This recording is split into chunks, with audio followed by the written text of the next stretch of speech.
उपसभापति जी, मंत्री जी ने सदन के सामने यह प्रस्ताव उपस्थित किया है कि लोग अपनी राय दें कि अभी जो हिंदुस्तान की सरकार की नीति है, जो कि अंतर्राष्ट्रीय क्षेत्र में चल रही है और हाल में अंतर्राष्ट्रीय क्षेत्र के संबंध में जो कुछ समझौता हुआ है, उस पर संसद की क्या राय है, सदस्यों की क्या राय है। इस बात को जानने के लिए उन्होंने यह प्रस्ताव रखा है।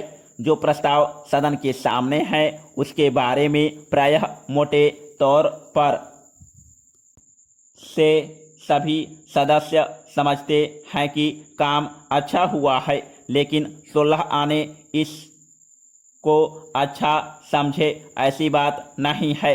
कुछ बातों को लेकर जो सदस्य हैं, उनके दिमाग में कुछ संकोच है। यह बात तो निश्चित है कि आज के संसार में अमेरिका की ओर से जो कार्यवाही होती है, वह कार्यवाही कुछ ऐसी हो रही है कि बहुत जगह कुछ इस तरह की बात अमेरिका की तरफ से होती रहती है, जिसका नतीजा होता है कि संसार में युद्ध की संभावना हो जाती है और अनेक तरह के उपद्रव खड़े होते हैं। वियतनाम में जो कुछ हुआ था वह तो समाप्त हो गया, लेकिन फिर भी समाप्त होने के बाद भी वहाँ कुछ न कुछ उपद्रव अभी भी चल ही रहा है।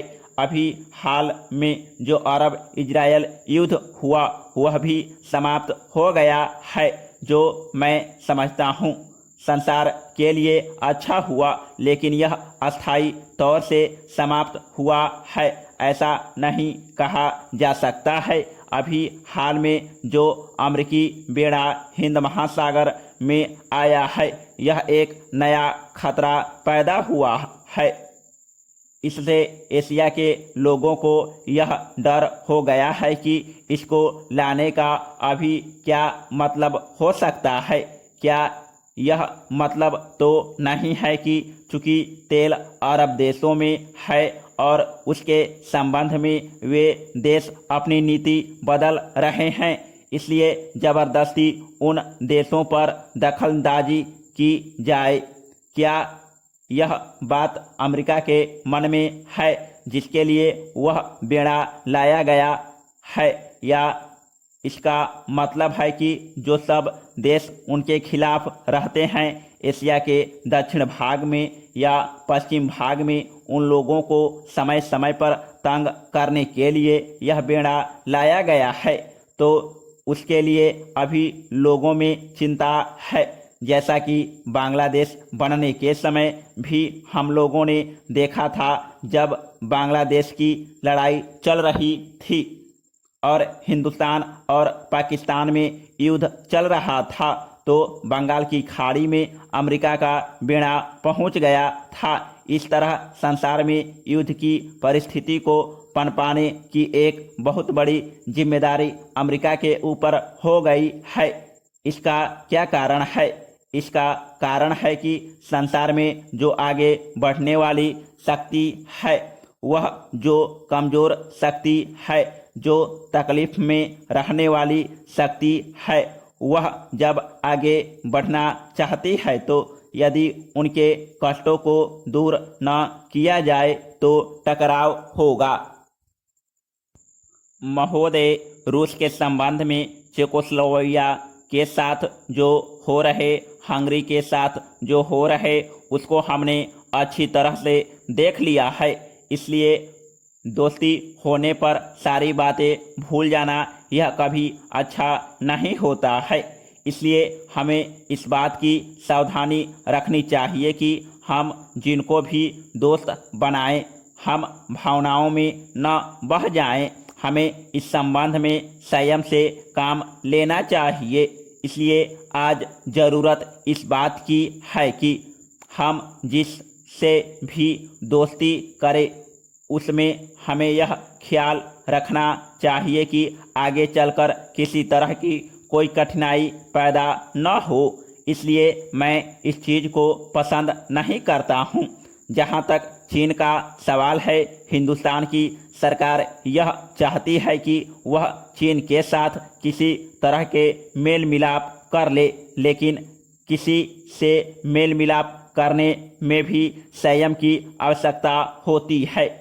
हमारी इसी संसद ने प्रस्ताव पास किया था कि जब तक चीन से एक एक इंच भूमि अपनी वापस नहीं ले ली जाएगी, तब तक हम चैन से नहीं बैठेंगे। तो हमें इस चीज़ का भी ख्याल रखना होगा और आज तक के संदर्भ में हमें आगे बातचीत करनी होगी। हमें ऊपर लेवल से बात करनी चाहिए, लेकिन ऐसा मालूम पड़ता है कि सरकार नीचे स्तर पर खुशामद कर रही है ताकि किसी तरह से उनके साथ मेल हो जाए। इस तरीके से मेल नहीं हो सकता है। अगर वह मेल हो गया तो फिर वह मेल इस ढंग का होगा जैसे मालिक और नौकर का होता है। इसलिए अभी जो पॉलिसी सरकार चला रही है, हम समझते हैं उसमें संयम होना चाहिए, कोई एग्रीमेंट होना चाहिए जिससे ऐसा मालूम न पड़े कि हम तो उसकी खुशामद कर रहे हैं और चीन को उसकी कोई परवाह ही नहीं है। चीन को यह बात महसूस होनी चाहिए कि हिंदुस्तान के साथ मेल करना उसके लिए आवश्यक है। जब दोनों तरफ से यह बात महसूस की जाने लगे कि एक दूसरे से मेल करना आवश्यक है, तब उसके साथ मेल किया जाना चाहिए। अभी गोरे जी ने कहा कि सरकार के पास एक ऐसी पिक्चर होनी चाहिए जो आगे चलकर अंतर्राष्ट्रीय क्षेत्र में हमको आगे करना है।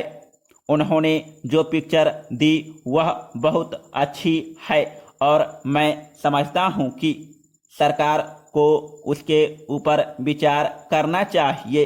सरकार दुनिया के सभी राज्यों में अपनी पिक्चर को प्रोजेक्ट करने की कोशिश करे और सबको एक मंच पर लाने की कोशिश करे।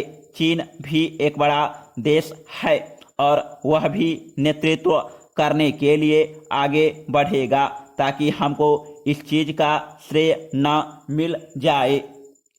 इसका नतीजा शायद यह हो सकता है कि दोनों लीडरशिपों को एक साथ लाने की कोशिश करे और यह महसूस करे कि उसका भारत के साथ मिलना जरूरी है। ऐसी हालत में हम समझते हैं कि इज्जत के साथ दोनों का मिलन हो सकता है। इसलिए कुछ इस ढंग की बात होनी चाहिए।